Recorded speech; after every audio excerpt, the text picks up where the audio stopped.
if the college football playoff started today, which again, it doesn't, who's in? Who's our top four? And before we even get into this, I just want to make sure I preface with this. A lot of these teams are going to play each other. Like we would imagine Georgia and Alabama are going to play each other in the SEC title game. That's not a super far stretch of the imagination. So if they're in our top four right now, if they're both in our top four right now, just take a deep breath. It's going to be okay. This thing is going to sort itself out. We have never once sat there on Selection Sunday and said, oh my gosh, they got the wrong four in. Even more so, after they play the national title game, we've never once said, wow, they dropped the ball on who they put in that national championship, who got in that Final Four. It's not the case. All right, without further ado, here's our top four teams. Starting at number one, it's Georgia. Like, let's just call a spade a spade. It's the Georgia Bulldogs. They are the most dominant team in the country to this point. I think a lot of us have a hard time forgetting what they did to that Oregon program in week one of the college football season in Atlanta. They took care of South Carolina yesterday. We need to start being ready to have this Brock Bowers for Heisman conversation. I understand Stetson Bennett for Heisman is going to get a lot of buzz too. Brock Bowers is a created player. And I don't think there is anybody in the country that is going to be able to match up with him one-on-one. Folks, they called a reverse on the goal line to their tight end. Usually you call a reverse to your fast guys.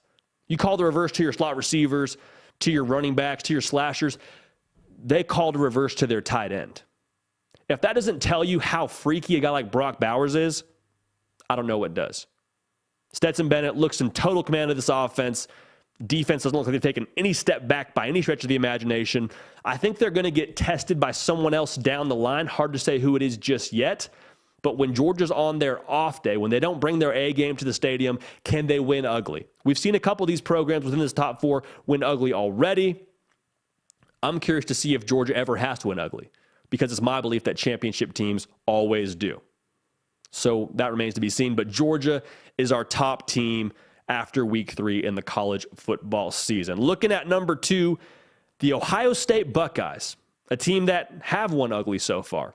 They beat a Notre Dame team that was ranked pretty high at the time. I'm not knocking them for that win right now.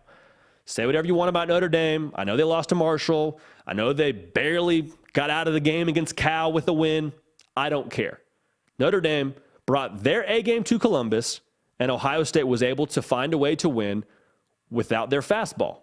No Jackson Smith and Jigba, still found a way to win. In terms of what they did in week 3, they scored 77 against Toledo. That is illegal in most states, what they did to that program. CJ Stroud is continuing to progress as the guy. There's nothing super concerning about Ohio State just yet. And again, they haven't played a ton of elite competition just yet, but the way that they beat Notre Dame, I just can't get that out of my mind. It's a really quality win, more than a lot of these programs can say at this point in the year. Ohio State, number 2 for us at this point in the season. Now at number 3, we got the Alabama Crimson Tide. They took care of business against Louisiana Monroe. The reason they're at number 3 and not number 2 for us, we saw some chinks in the armor against Texas. Now, Texas may be a great football team. Remains to be seen what they do the rest of the way. But Alabama was favored by 20 points in that game. And if Bryce Young's not on the sideline for the Crimson Tide, we may be talking about Alabama having one loss right now. So, with that being said, they have some things in the secondary that I'm still not 100% sold on for when they play that elite competition. I think we'll learn a lot more about them as the season progresses. But it's hard to forget the way that Texas was able to just 50-50 ball them to death. I mean, Xavier Worthy running wide open downfield, drops a touchdown that really could have set the whole place on fire at DKR. Like, there's some things within this program that I think still need to be addressed. Will they address it? Well, they got the greatest coach of all time running their program, as they like to say. So I think they'll probably be just fine. But Alabama, to this point, won every game they played, obviously, won convincingly outside of the Texas game, but they're number 3 for us. Now, this is the game that the team, I think, that will probably get the most pushback on. A lot of you have Michigan probably as your number 4 team in the country. I have Oklahoma. And we'll talk more about Michigan here in just a second as to why I don't have that number 4. But Oklahoma showed me a lot against Nebraska. And that's sort of the fact of the matter. I mean, they did a lot of good things, obviously, the first 2 games of the year, but they showed me, no, who we are those first 2 games in the year, that's who we are against a Power 5 team, too. Like I said, I think Nebraska is a more dangerous team in that game than folks want to give credit for. Oklahoma was able to really just dictate their own tempo. Like we talked about earlier in this show, they were able to play their game. I think Dylan Gabriel is going to be a guy that plays his best football later in the season as he progresses, as this offense progresses. But they ran the ball really effectively. Brent Venables has put his blueprint in place with that defense.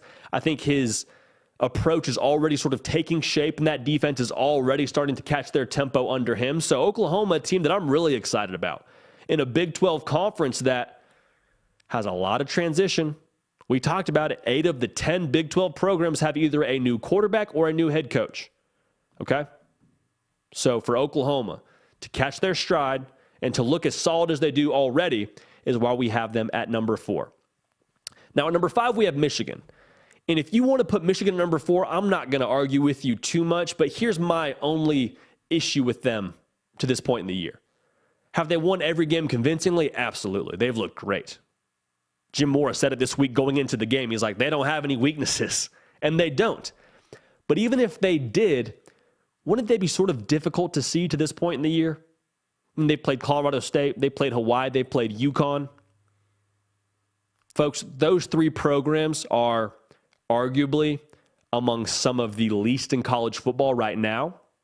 Not to say they'll stay that way, but from what Michigan did to them, we don't know anything new about them. There's nothing that we've been able to glean about Michigan going forward just yet. Now, what I do love is what they have at quarterback with J.J. McCarthy. I mean, I think that offense will take new strides, and they're going to need to take new strides to get back to the Big Ten championship and to beat Ohio State and all that. But with J.J. McCarthy at quarterback, there is a whole new possibility on offense. The whole new world if you're into Disney. That's kind of the whole reality right now at Michigan.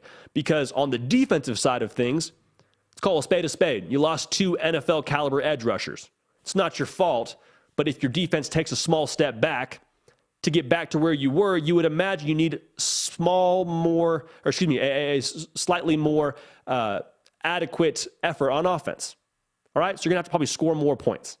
Now, Michigan, a team that very much so will force the issue in the Big Ten. I fully expect them and Ohio State to play at the end of the year with unbeaten records. So we'll see what happens there. But as of right now, just based on their competition, we're going to go ahead and put them at number 5.